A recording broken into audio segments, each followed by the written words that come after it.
हम सभापति जी को कंप्लेंट ऑलरेडी फाइल कर चुके हैं। देखिए, मेरा ये कहना है, जब आपके सामने महिला सांसद जा रही है, हमने 15-20 दिन से हमारा आंदोलन यहाँ पे चालू है, पूरे शांतता से हमारा आंदोलन चालू है। संविधान से ही हमारे हर नागरिक के अधिकार निकलते हैं, तो बहुत अफसोसजनक टिप्पणी थी। और ये हिंसात्मक रवैया केवल अशोभनीय नहीं है, आपराधिक भी है।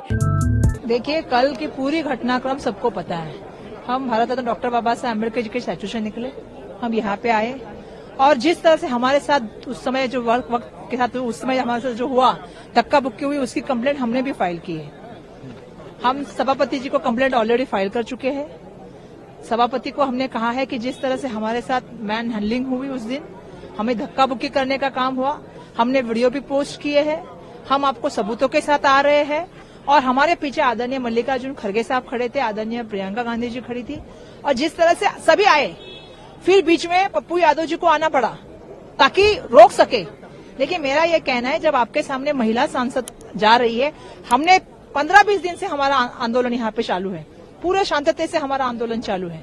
हम उनको जाने आने के लिए पूरी तरह से जो है वो रास्ता दे रहे हैं। दुर्भाग्यपूर्ण बात है भाई साहब, एक दलित महिला के साथ आप ऐसा बिहेव करते हो और उसके ऊपर कोई कार्रवाई नहीं होती।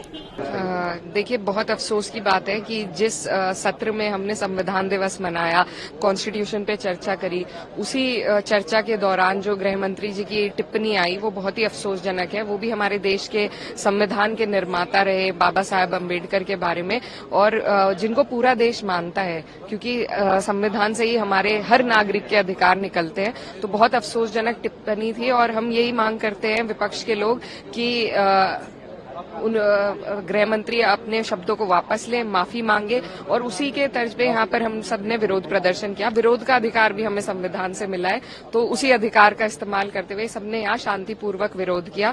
और जो झूठी बातें भाजपा फैला रही है कि इस तरीके से धक्का मुक्की हुई, हम लोग दोनों दिन प्रदर्शन में रहे और हमारे सामने ऐसा कोई भी हालात नहीं बने। हालांकि हमने ये तक देखा कि सभी सांसद अंदर जाते हुए एक कतार में अंदर गए हैं, तो व्यवस्था ठीक थी, शांतिपूर्वक थी।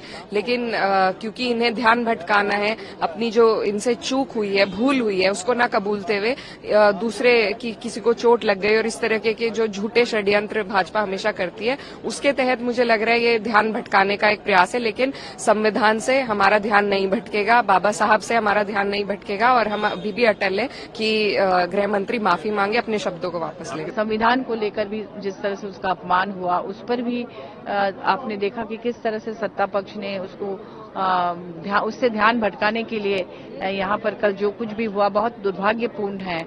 और सीसीटीवी कैमरा है जब पार्लियामेंट के पास, तो क्यों नहीं सच्चाई की जांच के लिए पहले सीसीटीवी कैमरे को सार्वजनिक किया जाता, उसके बाद केस दर्ज होता, उसके बाद में देश के सामने बातें आती, बयानबाजी होती।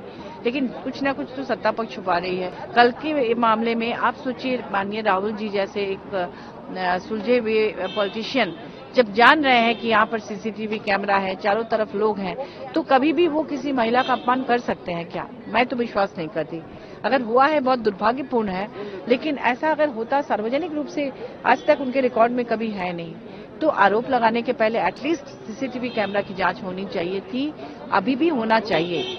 और धक्का देना और ये, बल्कि भाजपा वाले ही हमें रोक रहे थे जब हम लोग आकर हाउस चलने का टाइम होने वाला था, तो हम लोग जब प्रोटेस्ट करके आगे बढ़ने की कोशिश कर रहे, तो भाजपा वाले हमें रोक रहे थे।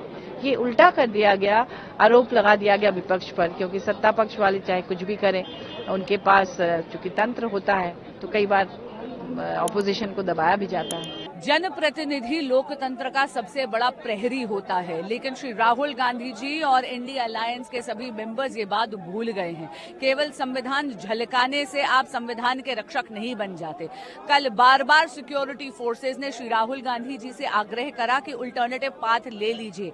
वे जानते थे कि एक पीसफुल डेमोन्स्ट्रेशन चल रहा है, लेकिन तो भी वे जानबूझकर और दुर्भावना के साथ धक्का मुक्की करते हुए हमारे जो जितने भी मेंबर्स ऑफ पार्लियामेंट वहां पे पीसफुली डेमोन्स्ट्रेट कर रहे थे, उनके बीच में से निकले, उन्होंने धक्का दिया, जिसके कारण हमारे 2 साथियों को बहुत गंभीर और गहरी चोट आई है। वे अभी भी अस्पताल में हैं। उनका ये हिंसात्मक रवैया केवल अशोभनीय नहीं है, आपराधिक भी है। इसीलिए उनके खिलाफ कल एक कंप्लेंट हम लोगों ने पार्लियामेंट्री स्ट्रीट थाने में दी है। इसके साथ साथ उन्होंने हमारी नागालैंड की बहन ऑनरेबल सांसद कोन्याक जी के साथ जो शर्मसार करने वाला रवैया अपनाया है, उसके लिए उनको माफी मांगनी चाहिए।